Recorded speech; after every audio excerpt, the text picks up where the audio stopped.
Hi guys, I'm Woodcraft Hamster and I wanted to do a really quick sort of introductory video for you today to this, which is the Mora Outdoor. It comes in a range of different colours and really I picked it up because I just wanted to try it out, try something a little bit different. Now, as you know from most of my other videos, I love Mora knives. I think they're really good value. They're great for beginners, they're great for intermediate, they're great for people that have been doing bushcraft for years.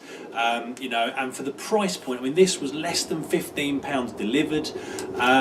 You really cannot go wrong with them. And one of these, I would suggest, would probably last you a lifetime if well looked after.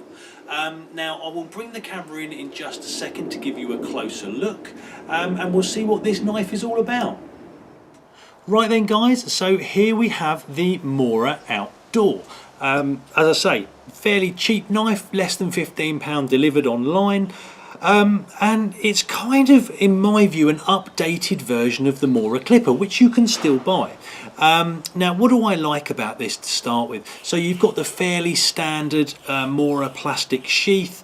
You know, it's got the design's fairly similar to any other Mora sheath that you're going to see. It reminds me a lot of the Mora Eldris. I think there is a little thing that you can clip up here to put a different kind of loop on, but you know, you've got your little belt clip on the back, and that's really all I'm likely to ever use.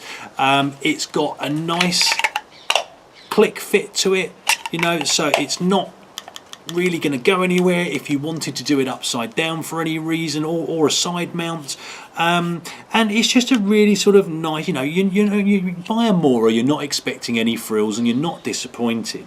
But you know, there is absolutely nothing wrong with this in my mind. So that's the sheath out the way, that's the boring bit, let's be honest. Here is the knife itself. Now, it's a Scandi grind. I'll throw some specs up on the screen here for you.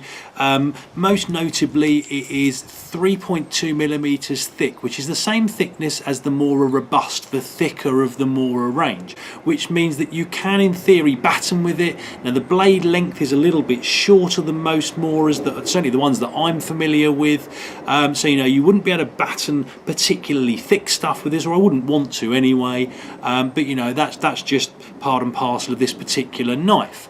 Now you've got a kind of a rubberized grip on this, on the black parts, so you know, you've got good grip retention on here. This is not coming out of your hand even when you're wet. You've got a sort of slightly more plastic insert on the front with the Mora Niv logo, and that's on both sides, and you've got a little sort of butt plad up here. Now, as far as I know, this is not a full tang knife, as most Moras aren't. I've never had a problem with one of these blades coming loose in the stock factory handle, so I've got no concerns about that whatsoever.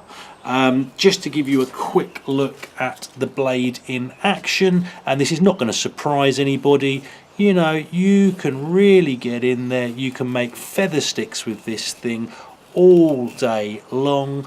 I'm not going to bother doing loads, but you know, you can get this kind of these kind of shavings off it with no trouble whatsoever. It's going to be brilliant for carving, as are all of the Moras I've ever owned.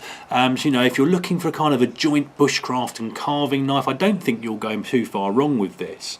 However, there is one thing to point out, and if you take a look at the back of this spine, hopefully that's focusing all right on the camera there.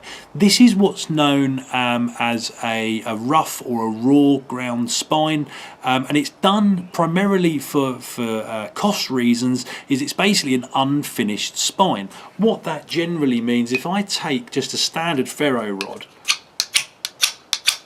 you are going to get no sparks from this spine whatsoever.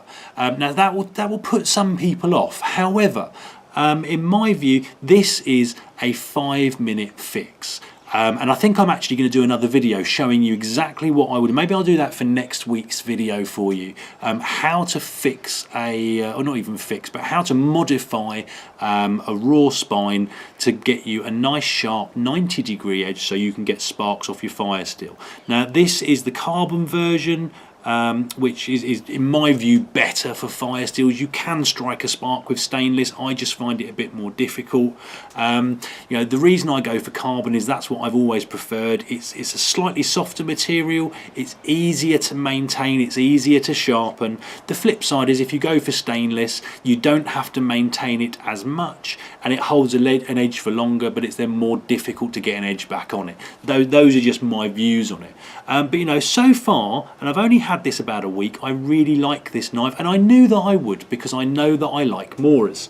Now the other thing for me, and you may have seen this before, this is my Wolfwind Leatherworks sheath for my Ramirez bushcraft knife. I love this sheath, I love the belt kit that it goes with, and one of the things that is slightly different about this knife is you've got a little choll down here. Let me move this out of the way. So you've got a little choll down here, some people call it a finger guard. I mean, it does that kind of purpose, it's fine. And what that means is that if I put this in this sheath, my little retaining strap will hold this. So if I decide I want to take this out, I can just swap from my Ramirez bushcraft to this Mora. It fits nicely in here, there's no moving around, it's not going to come out. I've even really tried to get this out, and it's not going to happen.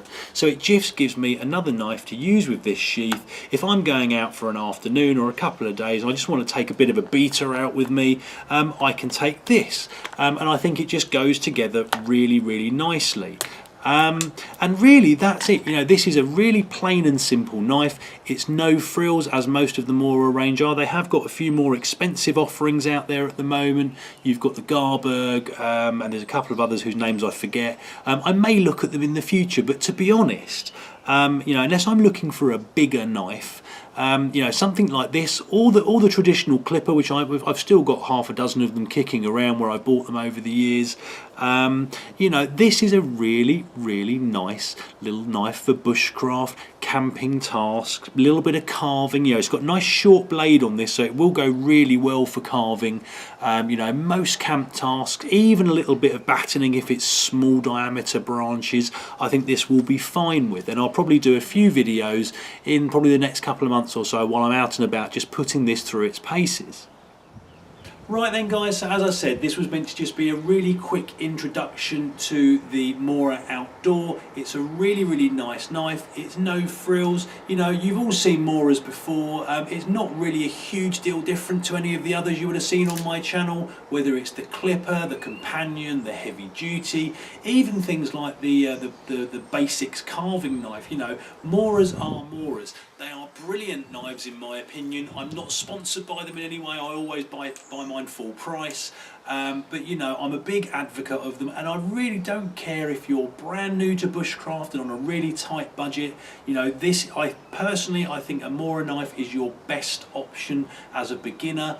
If you're an intermediate bushcrafter, you've been doing it for a few years and you're kind of, you know, getting to know what you're doing, I think these are still absolutely brilliant tools. And even if you're, you know, a bushcraft instructor with 20 years experience working at a high-end bushcraft school, I think you will still get as much use and as much benefit from this as any other type of knife. And you know, to be honest, that's, you know, apart from the cost point of these, you know, that is why a lot of bushcraft schools give you Moras as part of your course, because you cannot get a better knife for the money.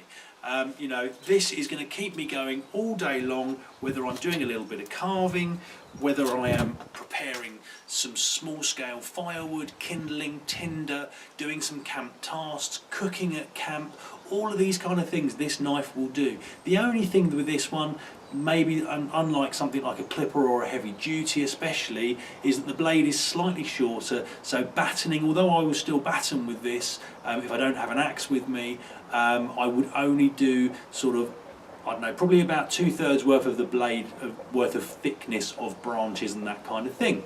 So anyway guys, that's it for today. You'll be seeing this a lot more in future videos, and I will do another video to show you just how to sort out and modify that raw ground spine into something that will strike a decent spark in the very near future. So I hope it was useful. Comments and questions in the box below.